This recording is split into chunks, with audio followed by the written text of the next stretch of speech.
आज ही Doubtnut app download करें। Doubtnut पर होगा अब आपके सभी मैथ्स, केमिस्ट्री, फिजिक्स और बायोलॉजी डाउट्स का सफाया। बस अपने क्वेश्चन की फोटो खींचो, उसे क्रॉप करो और तुरंत वीडियो सोल्यूशन पाओ। Download now. हेलो गाइस, तो ये है अपना part 6 of body fluids and circulation.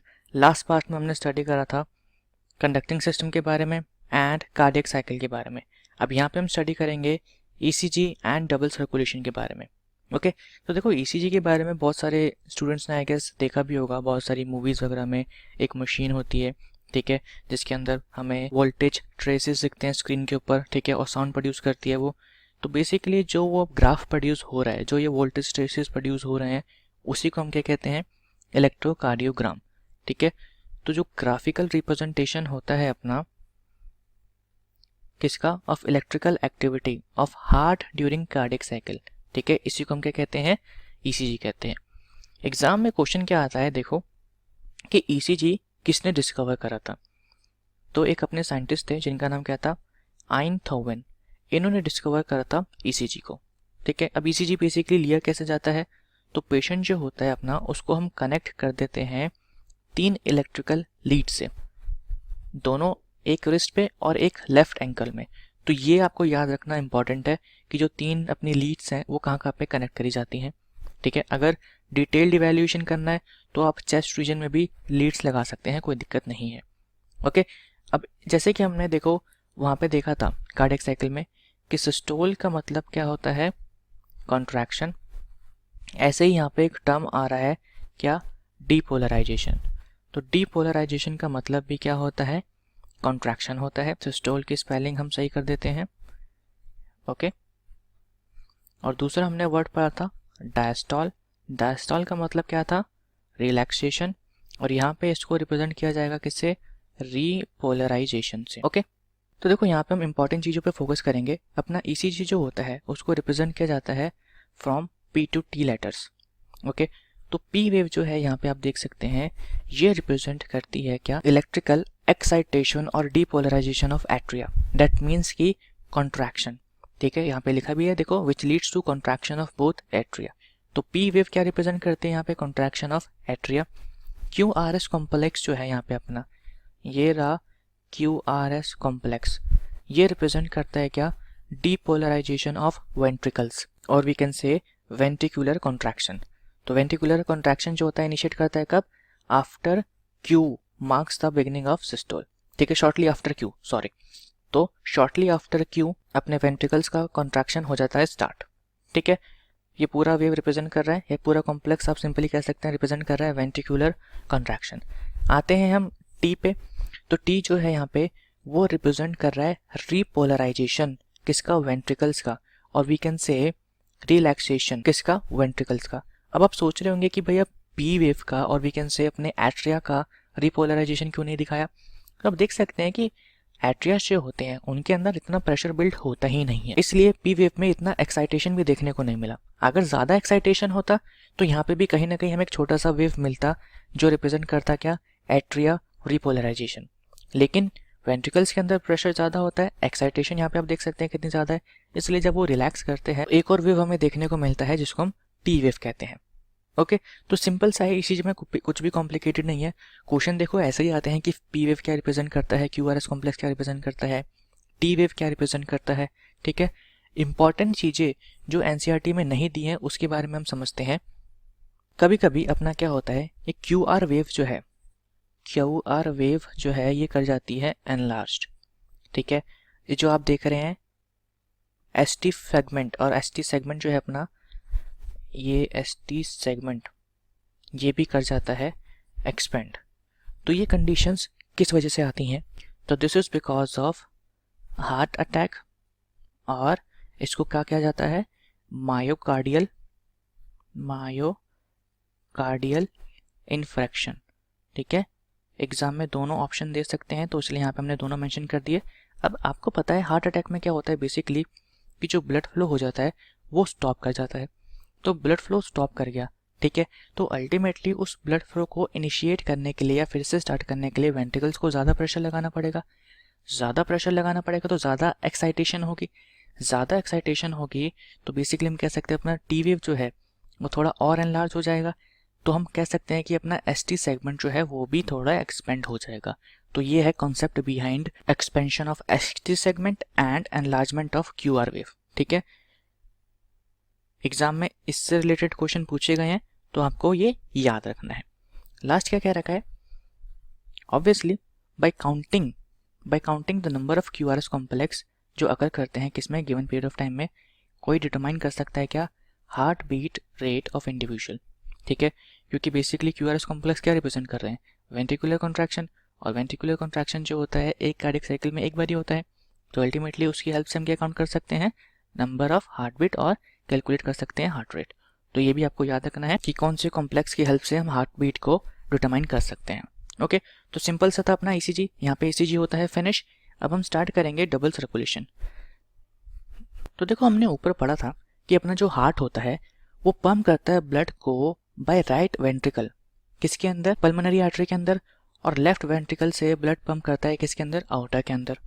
ठीक है, अब डीऑक्सीजनेटेड ब्लड जो पल्मोनरी आर्टरी के अंदर जाता है उसको कहाँ पे जाते हैं लेके, लंग्स के पास। एक बार यहाँ पे डायग्राम पे आ जाओ नीचे, ये देखो, इसको पहले थोड़ा हम समझ लेते हैं। ठीक है, उसके बाद उसकी रीडिंग करेंगे। बेसिकली होता क्या है, ये है अपना राइट एट्रियम, ये है अपना राइट वेंट्रिकल। तो राइट वेंट्रिकल ब्लड को पंप करता है पल्मोनरी आर्टरी के अंदर, और ये ब्लड लेके जाती है कहाँ पे, लंग्स में। अब पल्मोनरी आर्टरी होके ये कैरी कर रही है कौन सा ब्लड, डीऑक्सीजनेटेड ब्लड। तो ये चीज आपके दिमाग में पहले ही आनी चाहिए थी जब हम बार बार ही कह रहे थे कि पल्मोनरी आर्टरी लंग्स के पास ब्लड लेके जा रही है, डीऑक्सीजनेटेड ब्लड लेके जा रही है, तो क्वेश्चन आना चाहिए था। ठीक है, अब हमने इसको पहले डिस्कस क्यों नहीं करा, क्योंकि यहाँ पे डायग्राम दे रखा था तो साथ में अच्छे से डिस्कस होता। ओके, अब अपनी पल्मोनरी आर्टरी जो होती है वो लेके जाती है डीऑक्सीजनेटेड ब्लड। तो अब यहाँ पे हम कह सकते हैं कि जो बेसिक कंसेप्ट है आर्टरीज और वेन को क्लासीफाई करने का, कि भाई वेन्स जो है अपना डीऑक्सीजनेटेड ब्लड कैरी करती है और आर्टरीज ऑक्सीजनेटेड ब्लड कैरी करती है, वो तो फेल हो गया। तो फिर ओरिजिनल कॉन्सेप्ट क्या है, हमेशा आपको याद रखना है कि आर्टरीज जो होती हैं ये ब्लड हार्ट से लेकर जाती हैं दूर। ठीक है, और वेन्स जो होती हैं ये अपना ब्लड हार्ट के पास लेके आती हैं टुवर्ड्स हार्ट के, और ये अवे फ्रॉम हार्ट, और ये क्लियर हो जाएगा इसकी हेल्प से, पल्मोनरी वेन। अब वेन होने के नाते इसको कैरी करना चाहिए था क्या, डीऑक्सीजनेटेड ब्लड, बट ये कैरी करती है ऑक्सीजनेटेड ब्लड। इसको फिर वेन क्यों कहा, क्योंकि ये लेफ्ट एट्रियम में ब्लड को लेके आ रही है। ठीक है, तो पहले केस में क्या हुआ, राइट वेंट्रिकल से ब्लड को पंप किया गया और वो लंग्स के होते हुए कहाँ पे आ गया, लेफ्ट एट्रियम में। अब लेफ्ट वेंट्रिकल से ब्लड को पंप किया जाता है आओर्टा के थ्रू, और फिर वो जाता है बॉडी पार्ट्स में। ठीक है, बॉडी पार्ट से अपना आता है वापस कहाँ पे, राइट एट्रियम के अंदर। तो जो ऊपर वाला सर्कुलेशन होता है इसको हम क्या कहते हैं, पल्मोनरी सर्कुलेशन। ठीक है, और नीचे वाला जो सर्कुलेशन होता है इसको हम कहते हैं सिस्टमिक सर्कुलेशन। अब क्योंकि यहाँ पे दो सर्कुलेशन देखने को मिल रहे हैं इसलिए ह्यूमन के अंदर सर्कुलेशन को रेफर किया जाता है एज डबल सर्कुलेशन। सिंपल सी बात है, कुछ भी यहाँ पे रॉकेट साइंस वगैरह नहीं है, बहुत ईजी है। अब हमें क्या करना है, बस इसको रीडिंग करते हैं, अच्छे से समझ में आ जाएगा। ठीक है, तो यहाँ पे ये क्या रखा है कि डीऑक्सीजनेटेड ब्लड जो होता है उसको पंप किया जाता है पल्मोनरी आर्टरी में, वो लेके जाता है कहाँ पे, लंग्स के पास, जहाँ से ऑक्सीजनेटेड ब्लड जो होता है वो वापस आता है पल्मोनरी वेन्स के थ्रू लेफ्ट आर्टरी में। इसको हम क्या कहते हैं, पल्मोनरी सर्कुलेशन। अब क्या होता है कि ऑक्सीजनेटेड ब्लड एंटर करता है आउटा में। ठीक है, उसको कैरी किया जाता है नेटवर्क ऑफ आर्टरीज, आर्टरी और कैपिलरीज टू टिश्यू, जहाँ से डीऑक्सीजनेटेड ब्लड जो है अपना वापस आता है by system of venules, veins और वेना कावा, और राइट एट्रियम में आ जाता है। ठीक है, इसको हम क्या कहते हैं, सिस्टमिक सर्कुलेशन, और कलेक्टिवली दोनों को हम क्या कह देंगे, डबल सर्कुलेशन। ओके, अब आगे रीड करते हैं। तो सिस्टमिक सर्कुलेशन क्या करता है, ये प्रोवाइड करता है nutrients, O2 and other essential substance किसको, टिश्यूज को, और वहां से CO2 ले लेता है। ठीक है, साथ ही साथ हार्मफुल सब्सटेंसेस भी ले लेता है उनके एलिमिनेशन के लिए। अब ये क्या कह रहा है, एक यूनिक वैस्कुलर कनेक्शन और we can say blood connection हमें देखने को मिलता है किसके बीच में, डाइजेस्टिव सिस्टम के बीच में और लीवर के बीच में, जिसको हम क्या कहते हैं, हिपैटिक पोर्टल सिस्टम। ठीक है, अब ये हिपैटिक पोर्टल सिस्टम जो होता है कैरी करता है क्या, blood from intestine to liver before it deliver to systemic circulation. Okay, साथ ही साथ क्या कह रहा है ये कि special coronary system of blood vessels present होता है हमारी बॉडी में, जिसका सिर्फ एक काम होता है कि वो कार्डियक मसल्स को सप्लाई करता है ब्लड।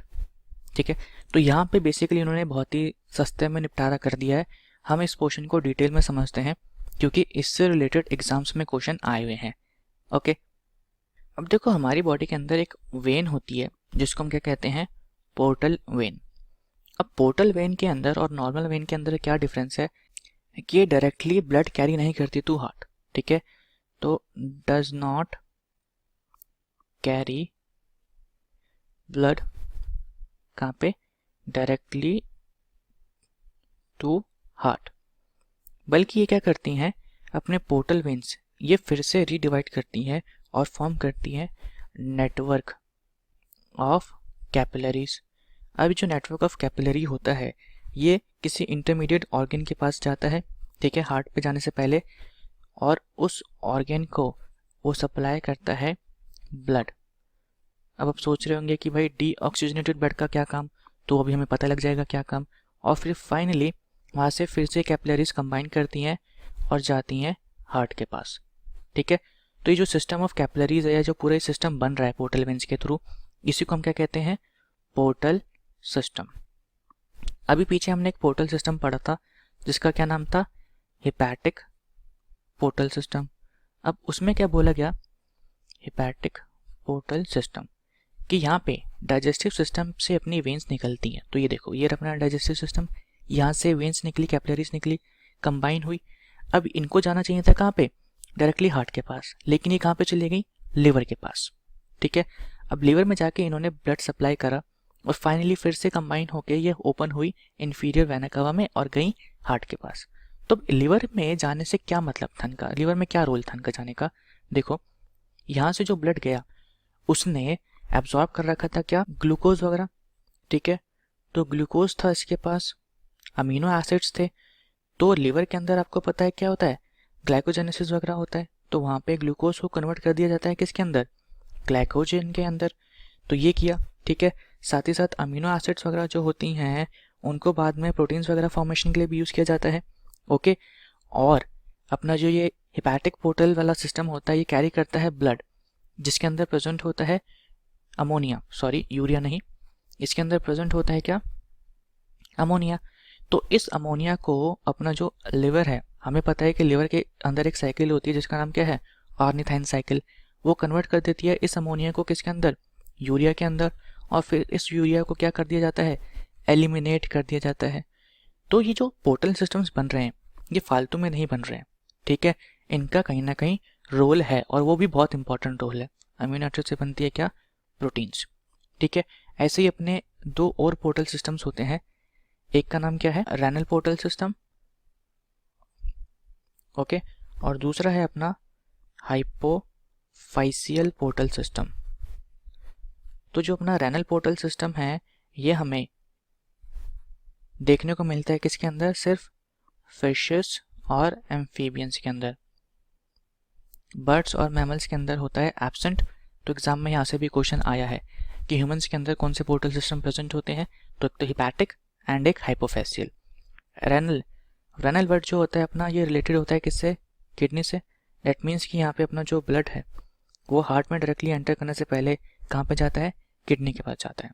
ठीक है, हाइपोफेसियल सिस्टम में क्या होता है कि यहाँ पे वेन जो है अपनी ये कलेक्ट करती है ब्लड, किससे, फ्रॉम हाइपोथैलेमस।